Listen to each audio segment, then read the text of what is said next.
Que seria desse lugar sem a Tua presença? Que seria das nossas vidas sem a Tua presença? Aceita-nos, Senhor. Levante as Tuas mãos para os céus. Diga para Ele: Senhor Jesus, aceite a minha vida. Ofereço ela para Ti. Recebe a minha vida nas Tuas mãos. Aplaude Ele mais uma vez. Aplaude. Amém, amém. Glória, glória, glória a Deus. Podemos sentar, queridos. Paz do Senhor Jesus seja com vocês, amados. Lembrando todos para vocês acompanharem conforme puderem este jejum. Esta semana é muito decisiva. Hoje é meu dia 16 do jejum. Já sei que domingo termina os 21. Deus não vai querer que eu prolongue mais. E fiquem comigo nesse jejum. Façam como podem, tá bem? Faz aí, tira café, tira bolo, tira alguma coisa. E o importante é estarem com espírito de oração. Eu estou querendo muito no romper dessa semana aqui. E lembram que vocês vão ser ungidos. Tragam visitantes, tragam documentos. Escrevam no papel o que vocês querem de Deus. E todos vão ser ungidos.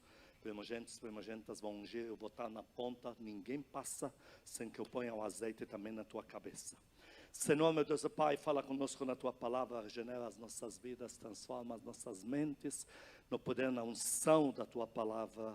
Declaro as mentes cativas à palavra de Deus, em nome de Jesus. Amém. Título da palavra de hoje é Fé que gera autoridade renovada a cada dia. Queridos, o inimigo vai canalizar ataques para esgotar a nossa mente antes que a gente entre no próximo milagre. Aprendam isso. Essa é uma matemática do inferno antiga. É essa a tática que eles usam. Eles vão canalizar ataques para drenar você, drenar teu cérebro, para que você caia no stress antes que entre no próximo milagre, na tua próxima vitória. E você começa a ver esse indício. Enquanto Deus ainda não fez um milagre completo na tua vida, chega uma hora tudo isso aí cessa mesmo. Chega uma hora Deus começa a já te pôr num patamar que você já está imune. Acabou isso aí. Mas até chegar nesse milagre definitivo, final, Satanás, você começa a ver uma sistemática dele. Vem aquele ataque, aquela coisa que te estressa. E logo em seguida Deus sempre manda um milagre. Deus não poupa a gente do problema, não poupa a gente do ataque. Mas Deus nos dá munição para a gente suportá-lo. Deus nos dá forças para conseguir sobreviver a esse ataque. E ao sair do ataque, a gente sai com autoridade naquilo. Lembra do que tentaram fazer na cova dos leões com Daniel? Em Daniel capítulo 6, versículos 22 e 23, deram um jeito de colocar Daniel na cova dos leões. Deus não poupou Daniel do ataque. Mas quando Daniel está sendo conduzido para aquela cova dos leões, uma coisa que é linda, que a gente pode notar, ele já estava munido com a fé suficiente para passar por aquilo. Deu para entender? Daniel não foi poupado daquele ataque, mas ele está munido com a fé suficiente para atravessar aquele ataque. Em Daniel 6, 22 e 23, Daniel diz para o imperador: o meu Deus enviou o seu anjo, fechou a boca dos leões. Versículo 23. Então o rei se alegrou sobremaneira e mandou tirar Daniel da cova dos leões. Assim foi tirado Daniel da cova. E nenhum dano se achou nele. Por quê? Por quê? O que diz aqui? Por quê? Crera no seu Deus.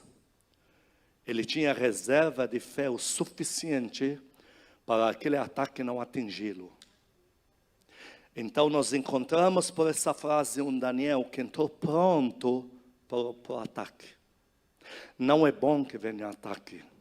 Não é cócega. O ataque não faz cócega na gente. É uma coisa irritante. Uma coisa que deixa a gente às vezes desnorteado.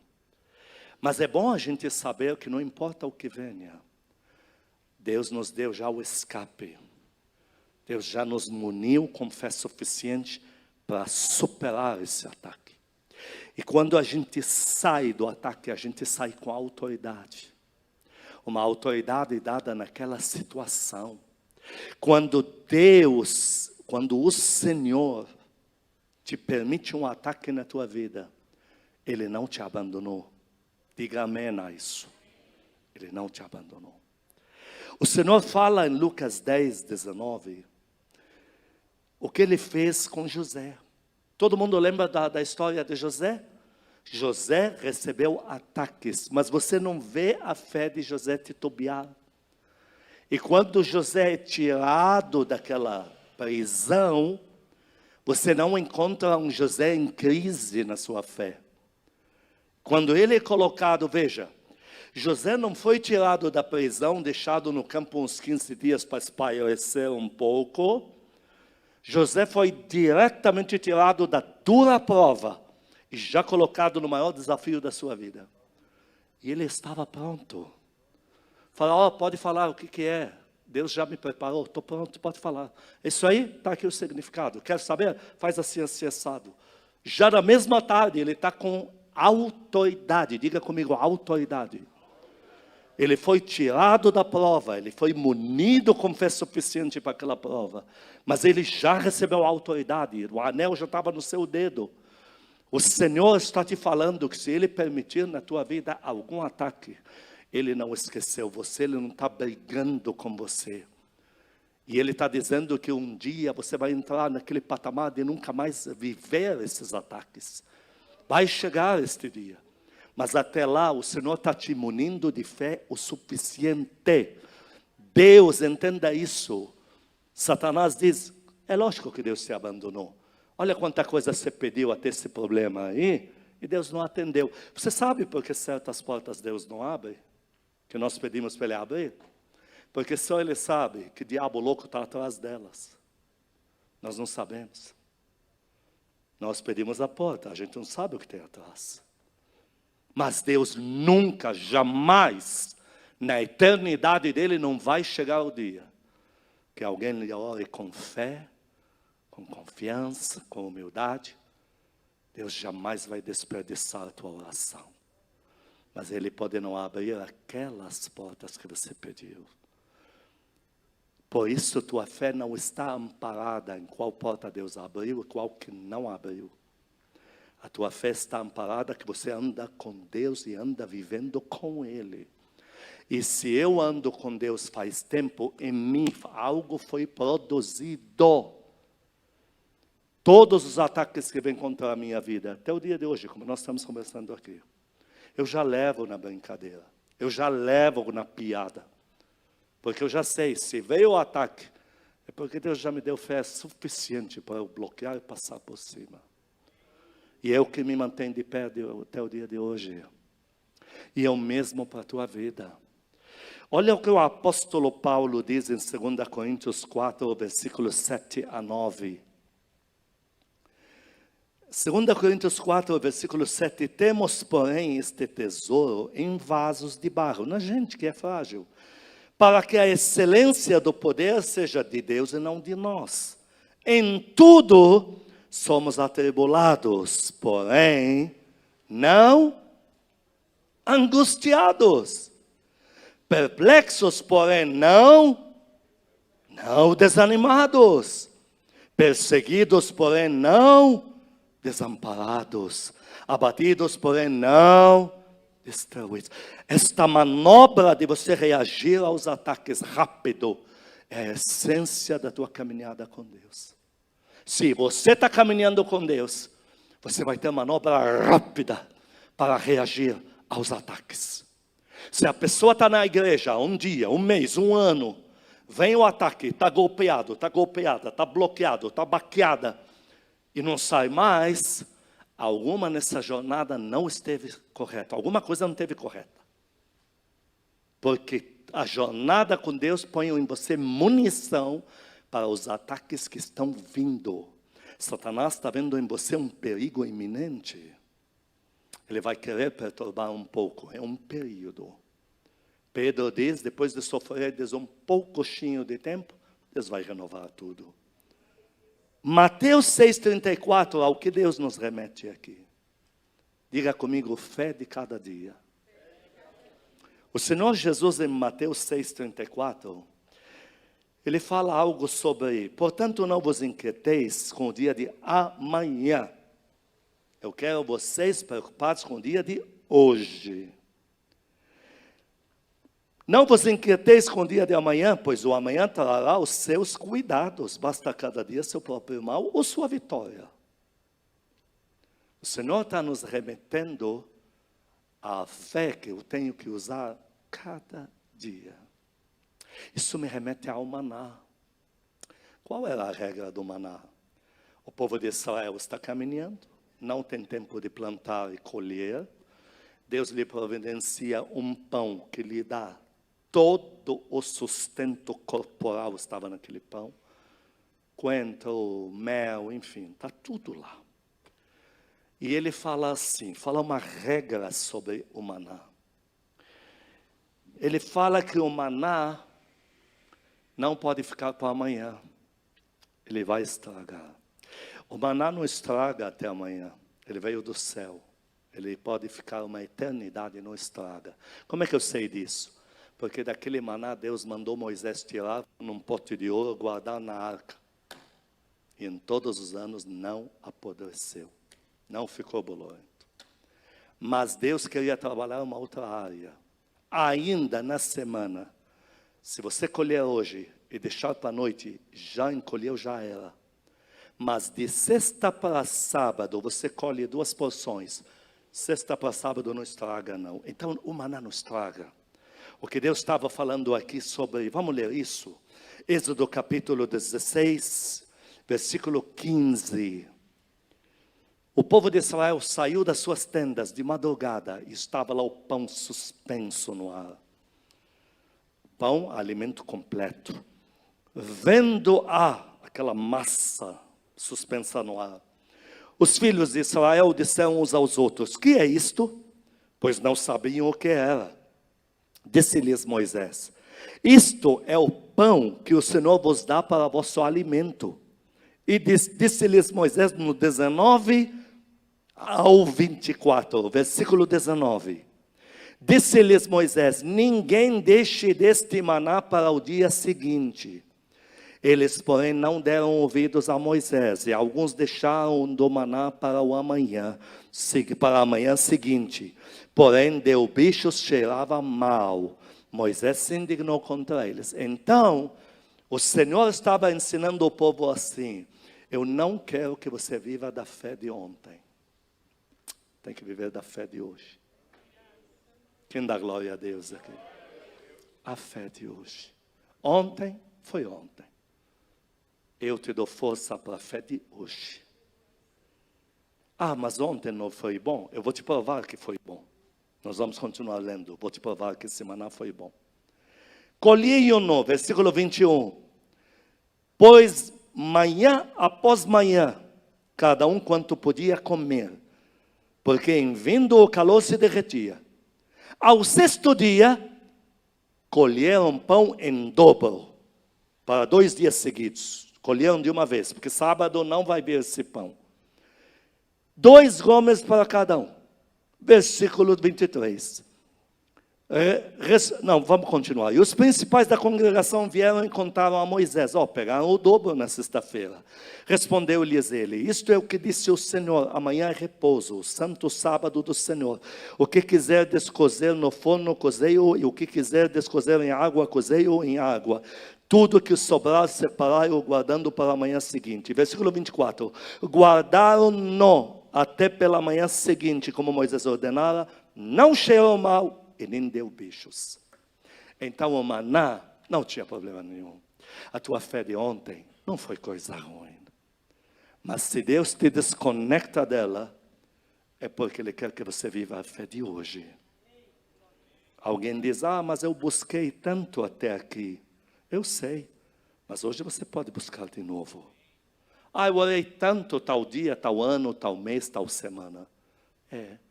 Eu jejuei 15 dias atrás, 20 dias atrás, 7 dias com água, com vocês aqui, vocês lembram disso? Aquilo já foi. Não tenho mais nada para dizer sobre aquilo. Eu estou no meu agora. No dia que terminar, vai ser domingo mesmo, Deus já me falou. Terminou 21 dias. No dia seguinte eu não vou mais falar nisso. Porque eu já vou para o próximo desafio. Qual vai ser a próxima pegada? É a história do maná. Ele é bom. O maná de ontem foi bom. A prova está aqui que no sábado não estragou, não. Mas o que Deus está me pedindo a mim e a você, fé de cada dia. Ontem foi ontem.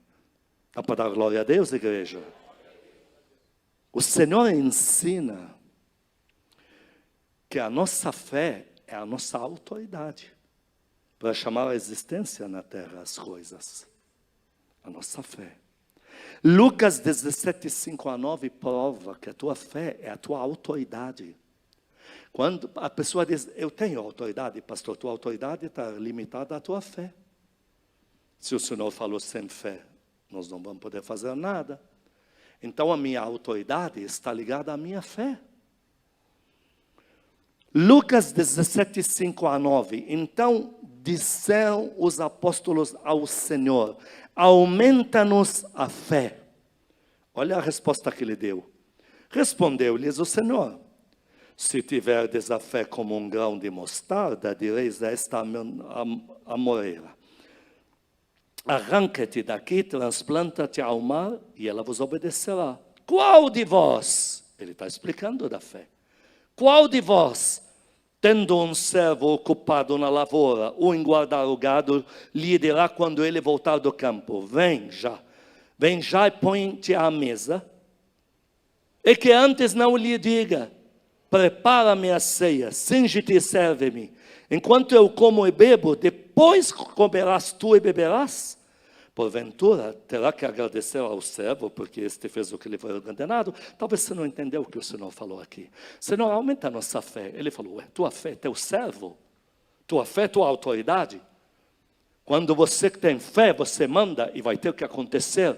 Quando você tem um servo, você manda e diz, olha, prepara, eu não quero saber se você trabalhou o dia inteiro, está exausto, é altas horas da noite, e vai, prepara a mesa para mim. Diz que o servo prepara a mesa. Ele diz, qual de vocês vai terminar de comer, vai agradecer ao servo por ele ter preparado a mesa fora de hora. O Senhor está dizendo, você não vai agradecer porque ele é teu servo.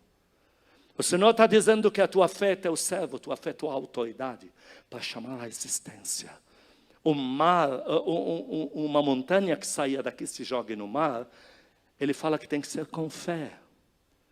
A autoridade que você exerceu nisto e naquilo é a fé. E Satanás quer minar essa fé. Como? Com estresse mental. Já te disse. Ele quer te estressar, ele quer danar a tua mente, antes que você entre já no próximo milagre. Deus faz tantos milagres na vida da gente, a gente que não vê. A gente só vê aquele lá, aquele primário, aquele.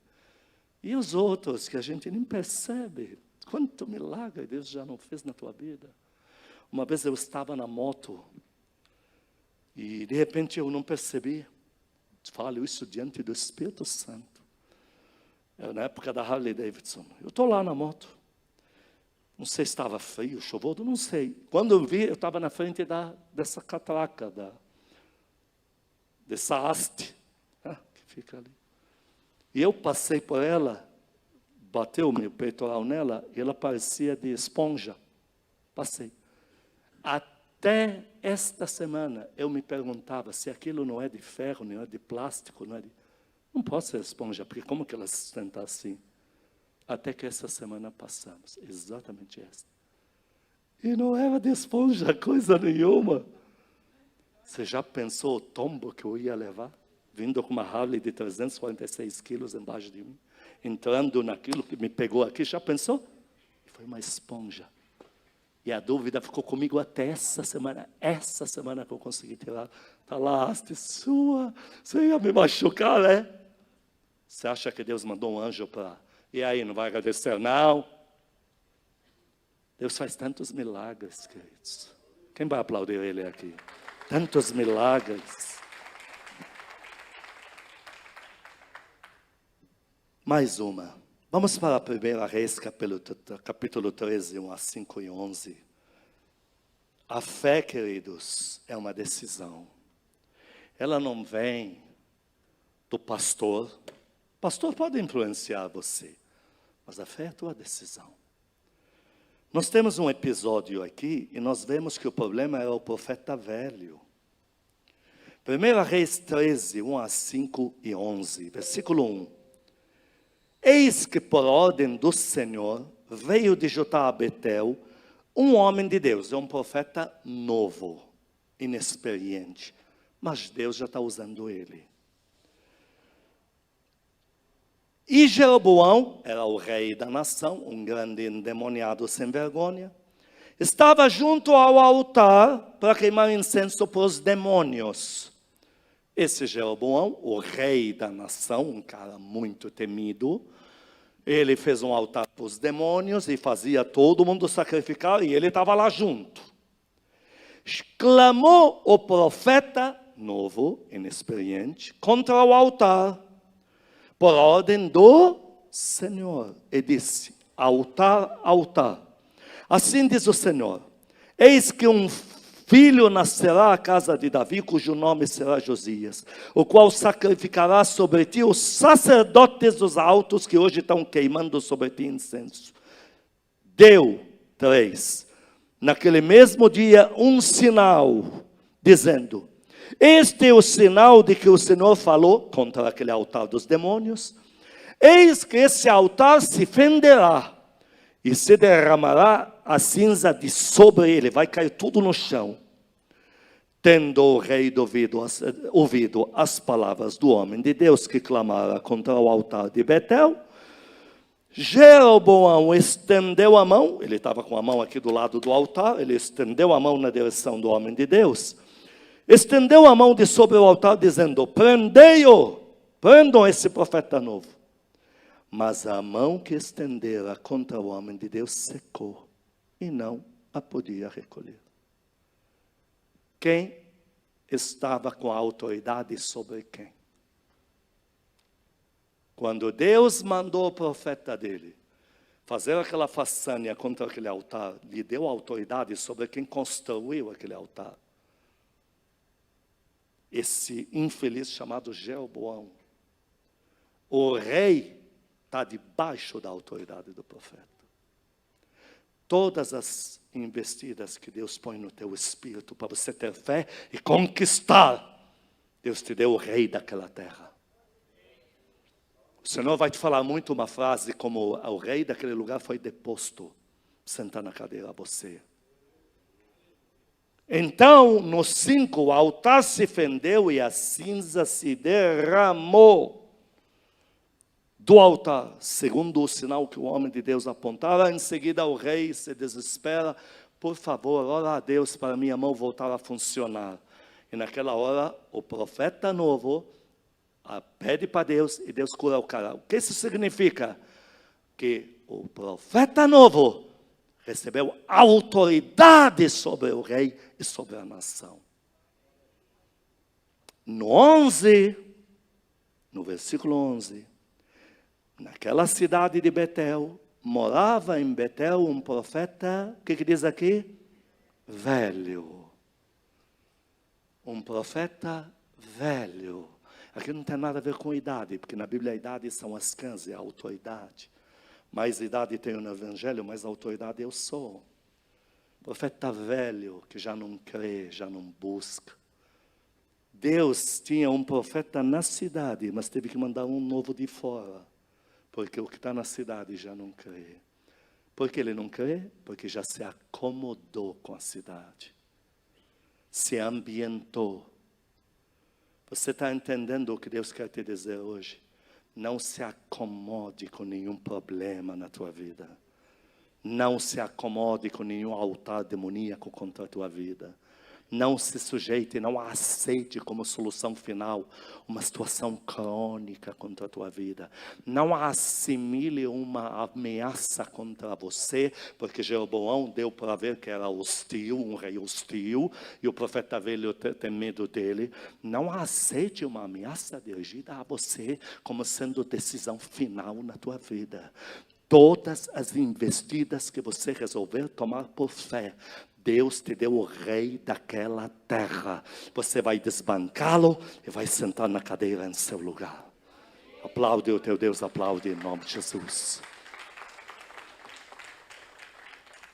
Nunca mais na tua vida tenha fé do profeta velho.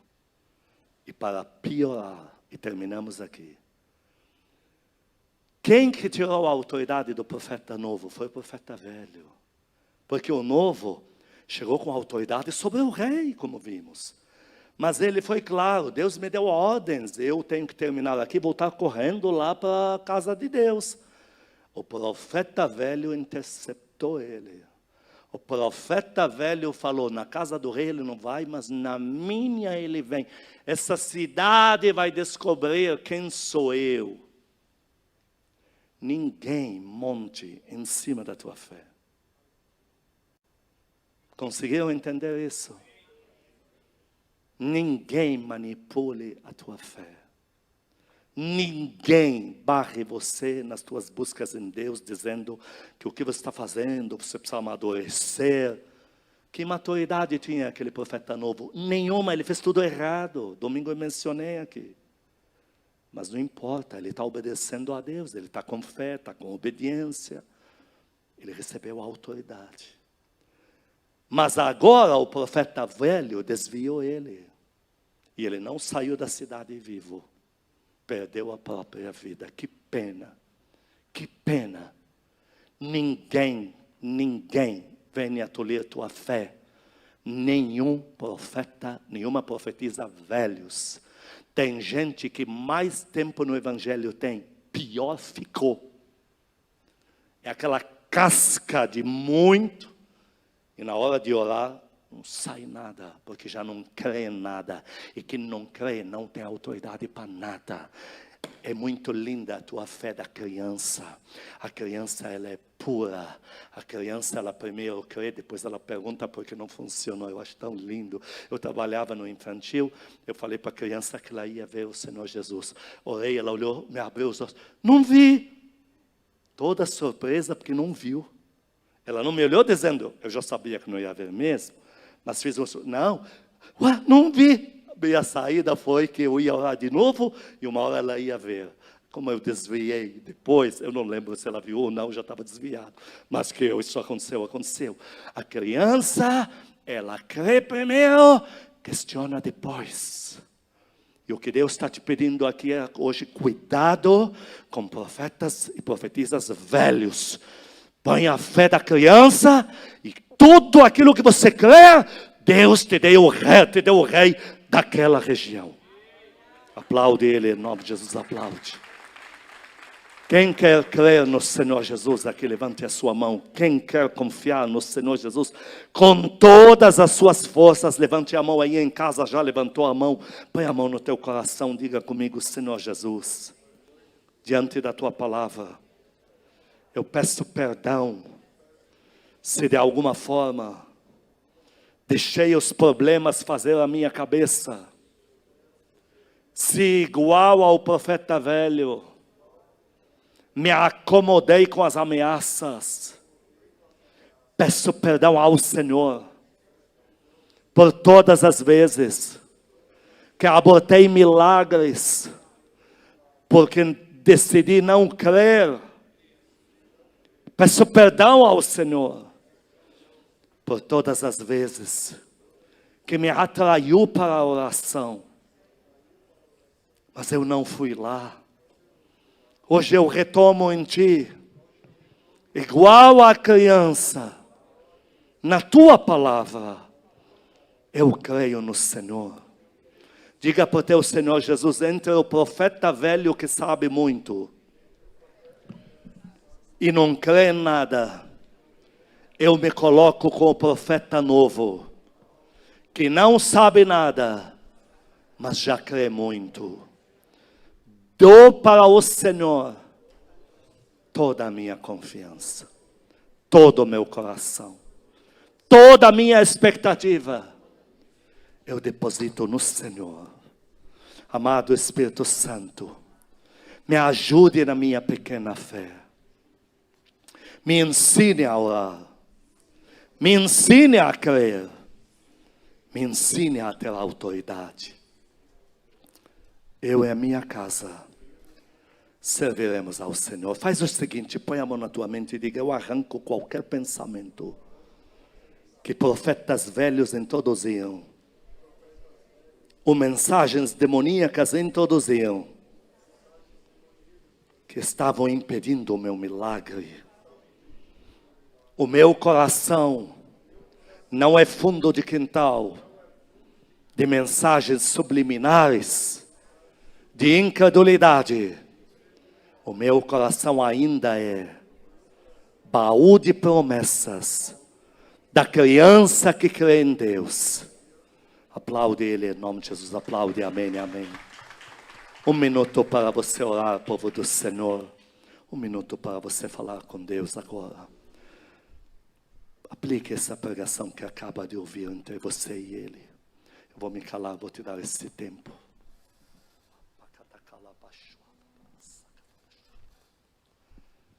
Recebe Ele, Senhor.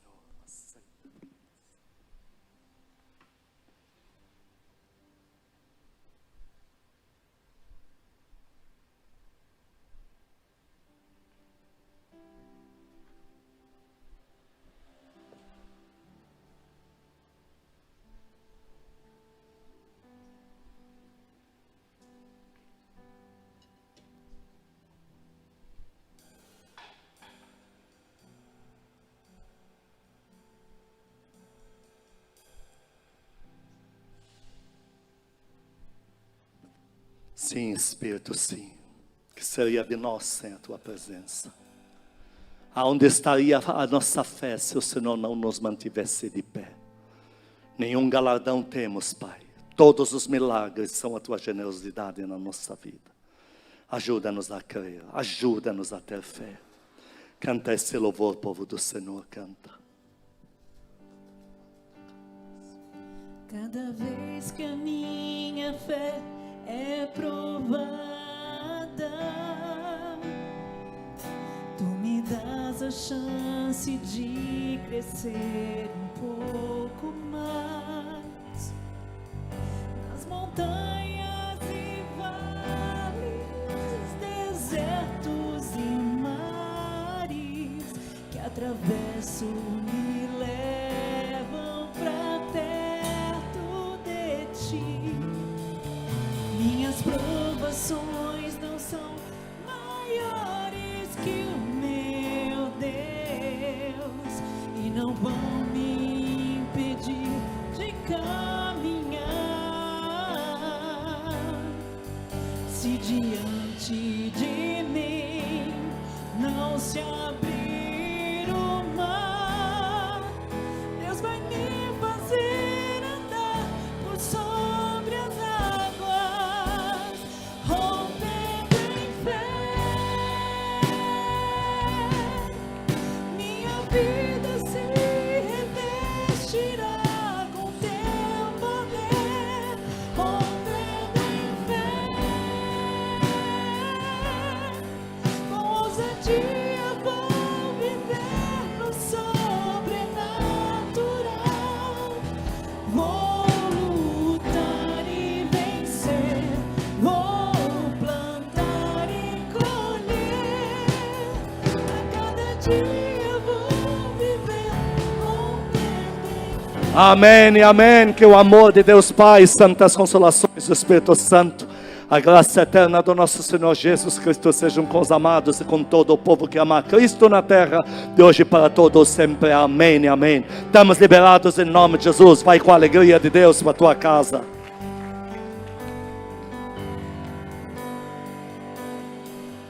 Cada vez que a minha fé